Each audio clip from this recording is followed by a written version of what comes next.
नमस्कार दोस्तों, UK education world में आप सभी का स्वागत है। मित्रों, आज रीड संस्कृत टेस्ट कोर्स की श्रृंखला में आज हमारा ये नवा वीडियो है और इस वीडियो में आज हम पढ़ने वाले हैं संख्या ज्ञान। जी हाँ मित्रों, संख्या ज्ञान से संबंधित एक प्रश्न अवश्य रीड के एग्जाम में देखने को मिलता है और बहुत आसान सा सवाल है जिसको ज्यादातर जो है हम लापरवाही कर जाते हैं और नॉर्मल समझ करके वहां पर गलतियां हो जाती हैं। जैसे कि लास्ट ईयर जो पात्रता परीक्षा हुई थी उसमें भी एक सवाल आया था और वहां पर जो है बहुत सारे साथियों से वो सवाल गलत हो गया था। सवाल सिंपल सा था और अभी आगे बात करेंगे सवाल क्या था। लेकिन ऐसे सवालों को अपन कैसे करें, बिल्कुल नॉर्मल तरीके से इसको समझेंगे, ट्रिक से समझेंगे। तो पूरे वीडियो को लास्ट तक देखिएगा। अगर वीडियो आपको पसंद आए तो उसको अधिक से अधिक लाइक कीजिएगा, शेयर कीजिएगा और चैनल को जरूर सब्सक्राइब कर लीजिएगा। चलिए मित्रों, बिना देर के करते हैं वीडियो प्रारंभ। देखिए मित्रों, संख्या ज्ञान, आपका समय ज्यादा खराब ना हो इसके लिए मैं पहले से ही बोर्ड पर लिख दिया है। आपको देखिए समझना यह है कि संख्याएं जो है आपको मैं यहाँ पर काफी संख्याएं सिखाऊंगा, लगभग 1 लाख करोड़ तक की संख्याएं अपने यहाँ सीखेंगे। लेकिन आपको बेसिक्स जो है वो थोड़ी सी सीखनी है। ज्यादातर जो सवाल है वो शुरुआती संख्याओं से ही आते हैं और देखिए आपको किस प्रकार से इनको सॉल्व करना है। देखिए संख्याएं, सबसे पहले इधर में लिखा है संख्या, इधर वचन लिखा है। वो वचन इसलिए लिखा है क्योंकि पिछली बार जो सवाल था रीट में वो वचन को लेकर ही था और वहां पर बहुत सारे अभ्यर्थी जो हैं वो गलती कर गए थे। तो देखिए वचन, इधर मैंने लिंग लिखे हैं पुल्लिंग, स्त्रीलिंग और नपुंसकलिंग। आपको ध्यान ये देना है कि संख्या 1 से 4, 1 से लेकर 4 तक की जो संख्याएं हैं उनके रूप तीनों लिंगों में अलग अलग चलते हैं। पुल्लिंग में अलग, स्त्रीलिंग में अलग और नपुंसकलिंग में अलग। ठीक है, तीनों का अलग अलग रूप आपको ध्यान रखना है। और उसके बाद की जो संख्याएं हैं उनके रूप तीनों लिंगों में समान चलते हैं। ठीक है, तो बस आपको 1 से 4 तक मेहनत करनी होगी। क्या मेहनत करनी है, बिल्कुल सिंपल सा काम है। देखिए सबसे पहले देखो, एक जो संख्या है उसको एक वचन में, एक संख्या हमेशा एक वचन में ही होती है, इसका रूप एक वचन में ही चलेगा। और पुल्लिंग में केवल मैंने यहाँ पर प्रथमा विभक्ति ली है, तो पुल्लिंग में उसे कहेंगे एकः, स्त्रीलिंग में एका और नपुंसकलिंग में एकम। जैसे एक बालक तो एकः बालक है, एक बालिका एका बालिका, एक पुस्तक एकम पुस्तकम। ठीक है, तो इस प्रकार से एकः एका एकम। दो से संस्कृत में बोलते हैं द्वि और ये हमेशा द्विवचन में होता है। दो संख्या जो है वो द्विवचन में होती है हमेशा।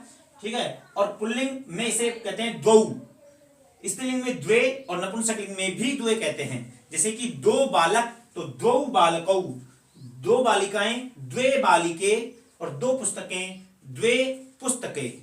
ठीक है, इस प्रकार से आता है। 3 से त्रि संस्कृत में बोला जाता है और 3 जो संख्या है ये बहुवचन में होती है। ठीक है, और पुल्लिंग में इसे बोलते हैं त्रय, स्त्रीलिंग में तिस्रय और नपुंसकलिंग में त्रीणि। ठीक है, जैसे हम कहें 3 बालक तो त्रय बालकः, 3 बालिकाएं तिस्र बालिका और 3 पुस्तकें त्रीणि पुस्तकानि। ठीक है, तो इस प्रकार से त्रय तिस्र त्रीणि। 4 से संस्कृत में बोला जाता है चतुर, लेकिन 4 संख्या हमेशा बहुवचन में होती है और पुल्लिंग में इसे चत्वारः, स्त्रीलिंग में चतुस्रय और नपुंसकलिंग में बोला जाता है चत्वारि। ठीक है, चत्वारः चतुस्रय चत्वारि। ठीक है, इस प्रकार तो संख्या 1 से 4 आपको ध्यान ये रखना है। संख्या 1 से 4 तक जो है इनके रूप तीनों लिंगों में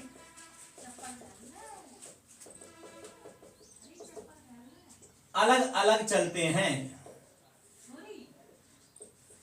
ये चीज आपको ध्यान रखनी है। संख्या 1 से 4 तक के रूप तीनों लिंगों में अलग अलग चलते हैं। उसके बाद देखिए 5 जो है इसे पंचन संख्या होती है, तो 5 जो है इसे ये वचन होता है, इसका बहुवचन 5 बहुवचन में होता है। लेकिन ये 5 के बाद की जो संख्या है वो तीनों लिंगों में एक जैसे चलेंगी। तो पुल्लिंग में भी पंच बोला जाता है, स्त्रीलिंग में भी पंच बोला जाता है और नपुंसकलिंग में भी पंच बोला जाता है। जैसे 5 बालक पंच बालकः, 5 बालिका पंच बालिका, 5 पुस्तकें पंच पुस्तकानि। ठीक है, तो वही पंच लगेगा, आपको कोई लिंग के अनुसार इनमें चेंजेस नहीं होगा। ऐसे ही 6 से बोला जाता है सस, लेकिन पुल्लिंग में सट, स्त्रीलिंग में भी सट और नपुंसकलिंग में भी सट, और ये भी बहुवचन में होती है।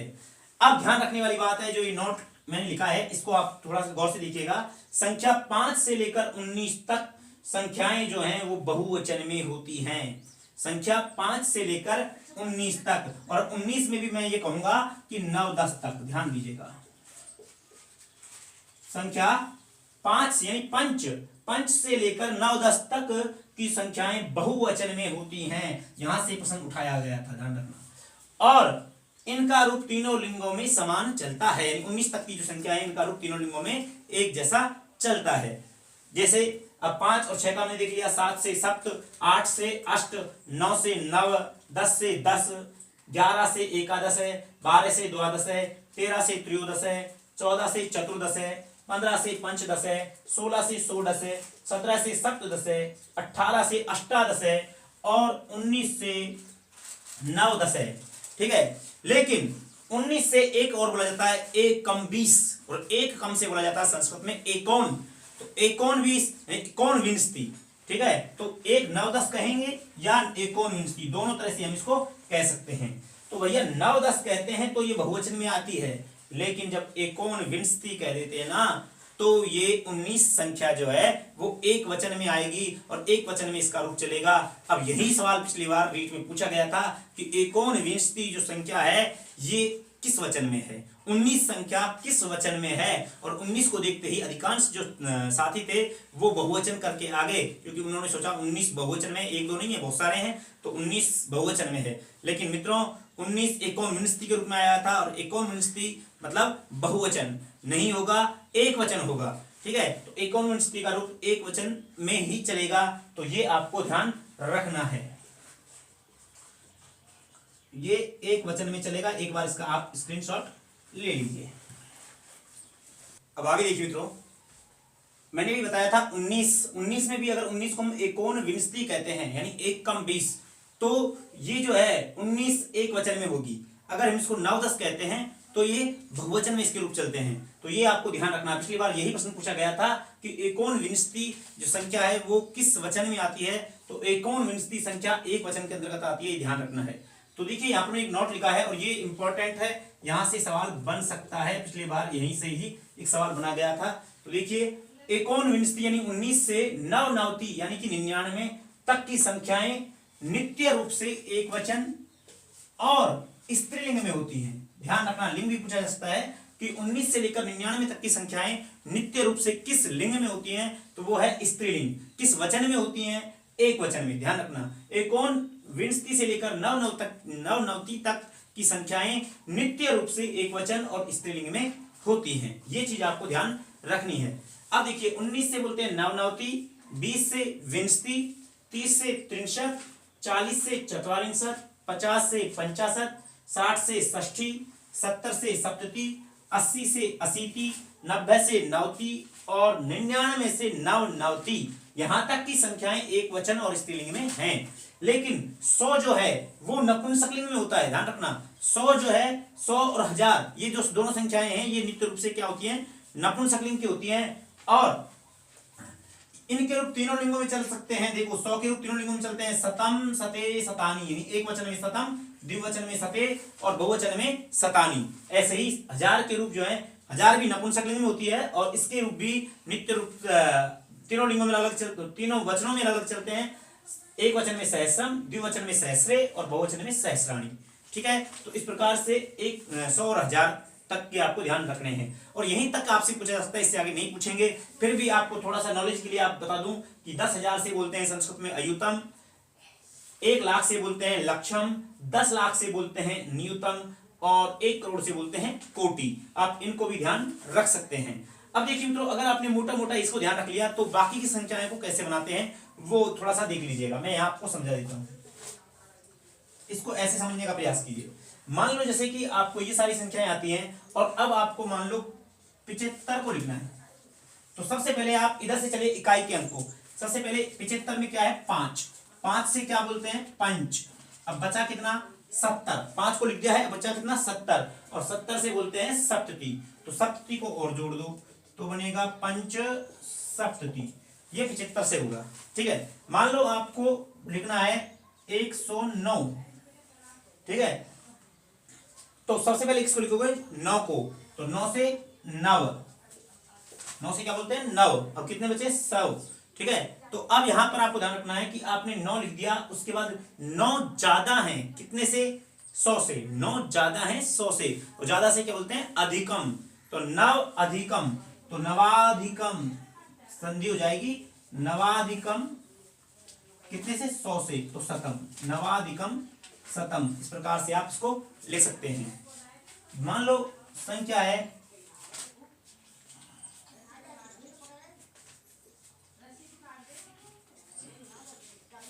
4729, इसको आप कैसे लिखोगे? तो सबसे पहले देखो, जैसे बोल रहे हो ना आप इसको 4729, तो सबसे पहले 29 लास्ट में बोल रहे हैं हम, 29, सबसे पहले 29 को लिखो। 29 से क्या बोलेंगे, नवविंशति, तो नवविंशति कितने हैं, नवविंशति अधिक हैं, तो अधिक लिख दो। चाहे तो संधि करके लिख सकते हो, बिना संधि के भी मैं लिख रहा हूं यहां पर समझाने के लिए। नव अधिकम कितने से, 700 से। 700 से क्या बोलते हैं, सप्त, और 100 से शतम, सप्त शतम। 700 भी अधिक हैं कितने से, 4000 से। फिर दोबारा लगाओ, अधिक, सप्त शतम अधिकम कितने से, 4000, चतुर हजार से सहस्रम, चतुर सहस्रम।